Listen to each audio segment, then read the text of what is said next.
I am a reporter of multiple regression optional. In multiple regression, there are several independent variables and one dependent variable, and the equation is multiple correlation coefficient. In multiple regression, as in a simple regression, the strength of the relationship between the independent variables and the independent variable is measured by a correlation coefficient. Good afternoon, everyone. Assumption for multiple regression. 1.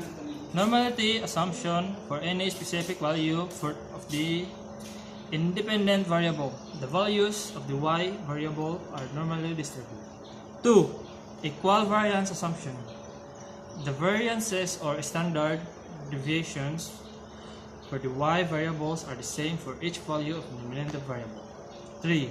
Linearity assumption. There is a linear relationship between the independent variable and independent variables.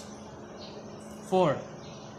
Non-molecularity assumption. The independent variables are not correlated. 5. Independence assumption. The values for the y variables are independent. Thank you guys for watching. Please don't forget subscribe namin sa solution na to.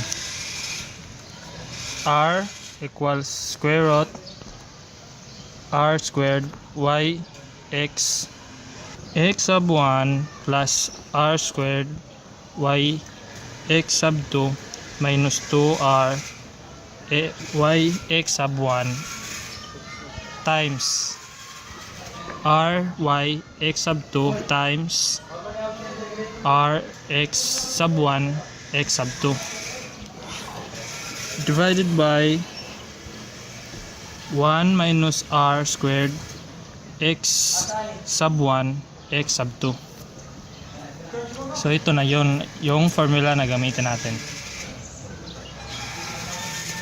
Ito yung example na gamitin natin sa formula kanina na sinulat natin. A nursing instructor wishes to see whether a student's grade points, average, and age are related to the student's score on the state board nursing examination. She selects 5 students and obtains the following data. Find the value of R. This is the given that we need to solve. R y x sub 1 equals 0.845.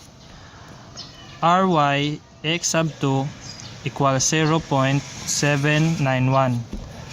Rx sub 1 sub 2 equals 0.371.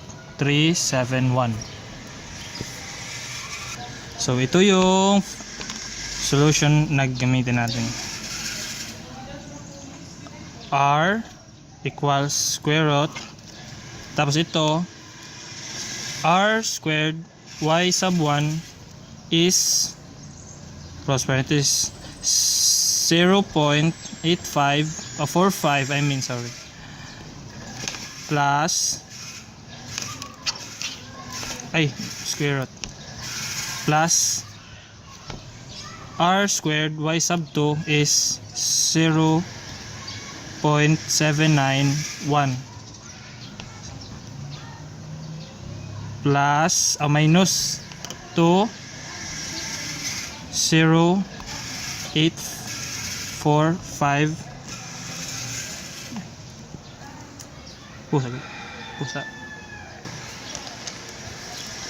close parenthesis 0.791 0.371 divided by 1 minus close parenthesis 0.371.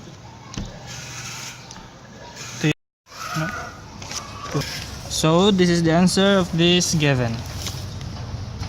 R equals 1.158. So this is the formula of this problem.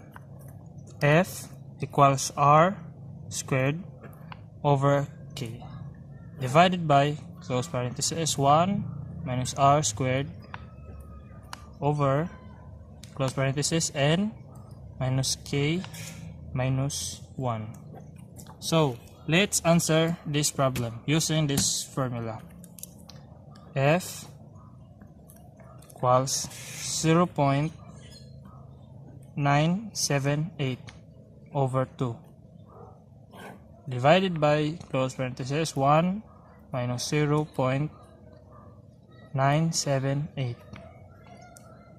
divided by close parenthesis 5 minus 2 minus 1 equals, so let's put this in here, equals 44.45.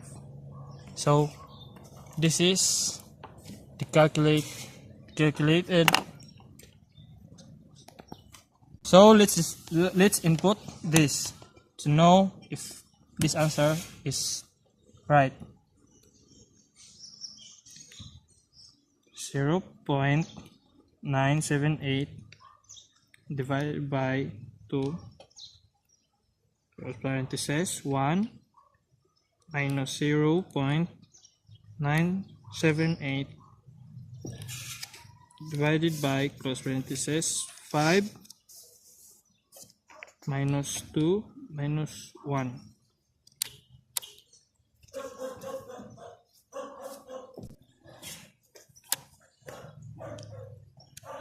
Oh, so this is the answer of this problem. This is our next problem. Calculate the adjusted R squared for the data that the value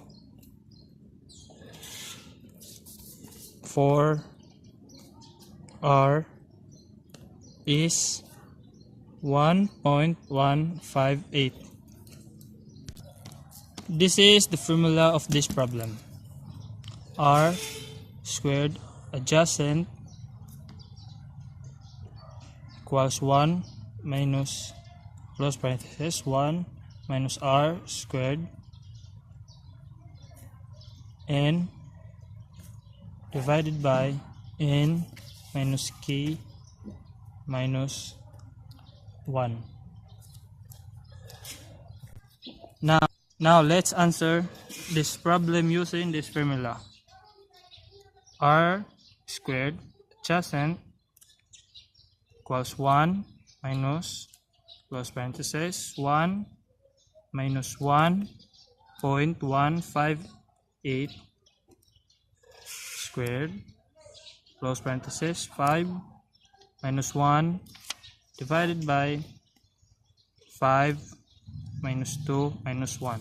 Now let's calculate this problem.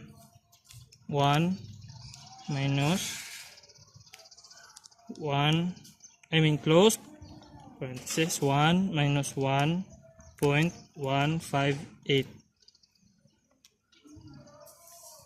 squared close parenthesis 5 minus 1 5 minus 2 minus 1. So this is the answer. 0.95.